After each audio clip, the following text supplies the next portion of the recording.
What's up everyone, John Rettinger from Techno Buffalo here. Tablets are bound to be the hot item this holiday season, and two tablets currently reign supreme. In one corner we have the Apple iPad, and the other we have the contender, the Samsung Galaxy Tab. With RIM's playbook looming large, these two are really top of mind. I'm going to put these two head to head in an 8-round tablet smackdown and see who comes out on top.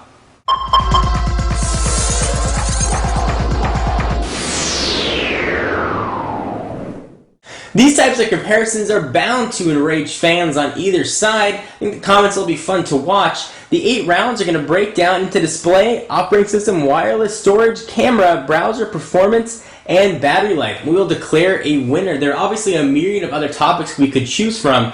We had to pick 8 that I thought surmised the strengths, weaknesses, and sort of brought these two tablets best head to head. Let's go ahead and jump right in with the display. Since they are tablets, it's what you're going to be looking at while you're doing everything with both of these devices.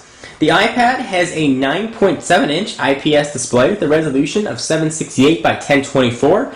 Galaxy Tab is a little bit smaller at 7 inches with a resolution of 600 by 1024. Galaxy Tab has a little bit of a higher pixel density than the iPad, but the screen on the iPad just looks beautiful for watching video and pictures, and seems to just pop a little bit more than the Galaxy Tab does. If you want to see what video looks like on the Galaxy Tab or the iPad, I'm sure to check out previous videos. I'll put links down below.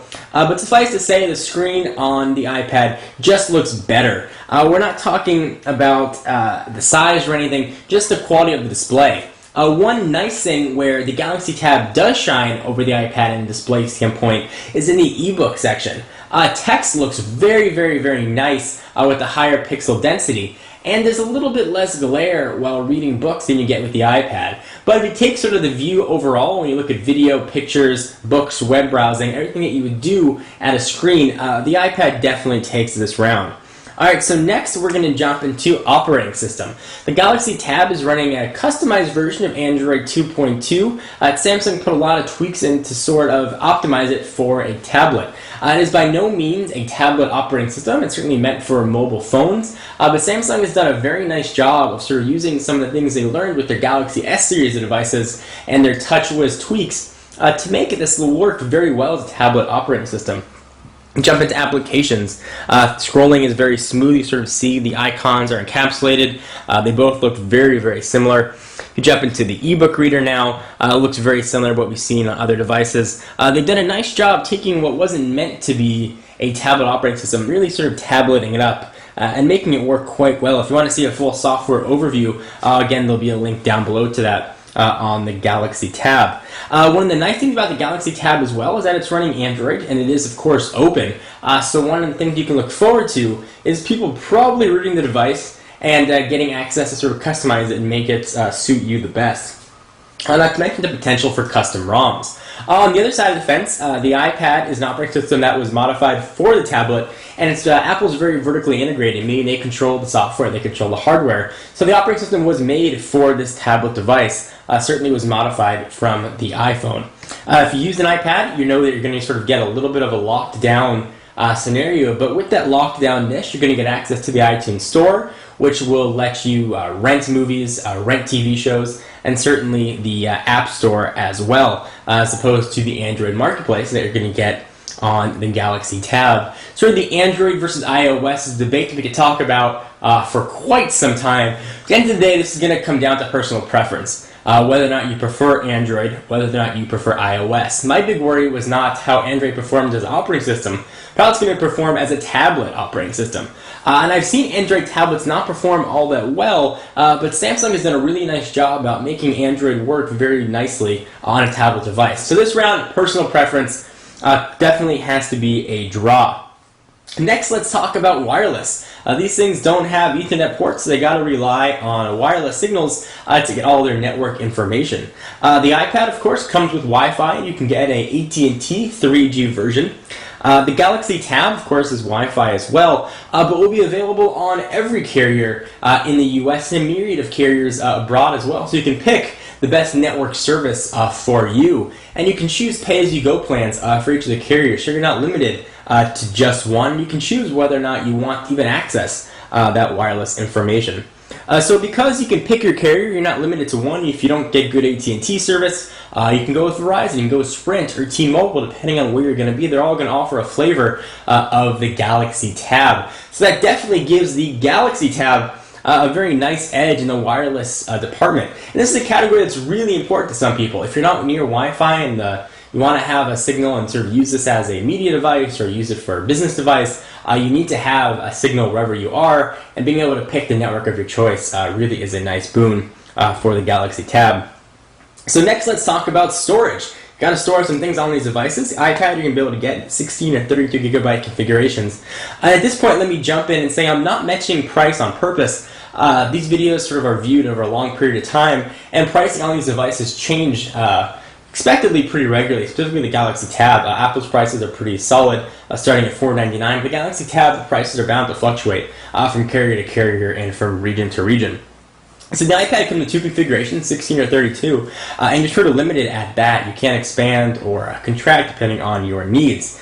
The Galaxy Tab, the base one, comes in at 16 gigabytes, but it does feature on the side a micro SD card slot where you can go and edit and put in, rather, as big a card as you want, sort of make this customized a little bit better for you. And I'm not really going through and showing all these things with the operating system that I'm talking about. In the interest of time, I want to just give you a general overview and talk about them. So because the Galaxy Tab lets you pick as much storage as you want, if 32 is not enough, you can certainly keep going up. You can add a 32 gigabyte card and tack that onto your 16 gig of internal storage. You have, again, a bit more flexibility with the Galaxy Tab, which probably ties into the openness of Android. So from a storage standpoint, the Galaxy Tab is also going to take this round. And I would be remiss to not talk about cameras when dealing with two tablets. And that's one area really where the Galaxy Tab is definitely a winner. Just the fact that it has a camera. And it does actually have two cameras. It's got a 1.3 megapixel sensor on the top, and it's got a 3 megapixel camera with autofocus and flash on the back.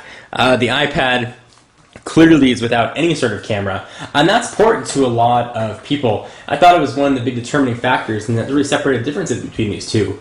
So if you're noticing a trend here, the Galaxy Tab is also going to take this round. So I've done a lot of overviews on the browsers and sort of what each of them look like, and sort of the nuances of each. I will say that Android browser is Android browser you've seen on really every other Android phone, and the iOS browser and mobile Safari is really what you've seen on the iPhone and the iPad many times before. Main difference here, this has been tweaked a little bit for the tabletness, I would say. You get a little more graphical niceness, I would say, but you also get full Flash 10.1 support, which may not be important to you, or it may be essential to you. Again, it gives you the option to whether or not you want to have Flash support, whether or not you want it to be there. If it's essential, then you're going to have that choice. If you don't need it and you want to save battery, you can go ahead and turn that off. And I've sort of done these head-to-head comparisons with browsers, with Android and iOS devices quite a bit, and the Flash support that Android gives almost always gives it an edge. So if you're looking for a really solid browser with nice pinch to zoom, this is going to be a great way to go. Here we've got Google loaded up. Galaxy Tab is once again going to take the browser round. Next, let's talk about performance. This is sort of another area where that vertical integration really comes into play. Again, the fact that Apple controls the software, controls the hardware, and also really relates itself to better performance. These two tablets are all kind of distant cousins. Apple's A4 chip and Samsung's Hummingbird both clocked at 1 gigahertz and really sort of share a lot of similar architecture. However, the performance on the iPad is a bit snappier, despite sort of the same clock speed. So when you sort of come down to multitasking, which sort of the iPad does iffy with iOS 4.2, sort of just using general things like iBooks and other devices, it's just a little bit faster. Viewing video loaded a little bit quicker, video looked a little bit smoother. The iPad is just noticeably a little bit quicker. It's something that you have to really use both devices to really get a sense of the nuances. But suffice it to say, the iPad is definitely going to take this round. Alright, next let's talk about battery. You probably want to use these things for a little while. The iPad is sort of a very easy category to judge. The iPad's a bit larger, it's got a bigger battery, clocking in about 10 hours of usage, whereas the 7-inch Galaxy Tab has a 7-hour battery life. So that's sort of how those are going to break down. So we put these two through 8 rounds, and I can already hear the comments going crazy down below. I try to be as objective as possible and sort of leave personal opinions out of it and look at these like someone who didn't know much about either device.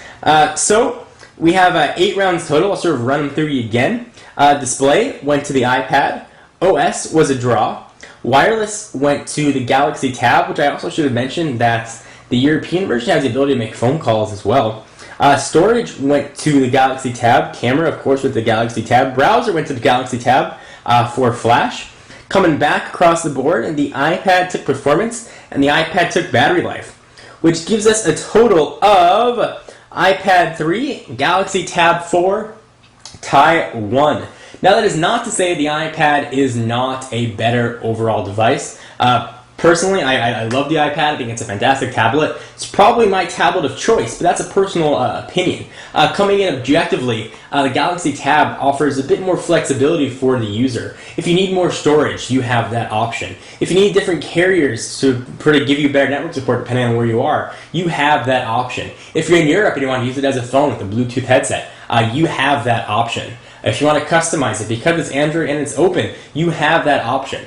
You have a lot of options with the Galaxy Tab that you don't have with the iPad. If you're willing to live within Apple's limitations, which like a lot of people obviously are, you're going to get a fantastic tablet in the iPad.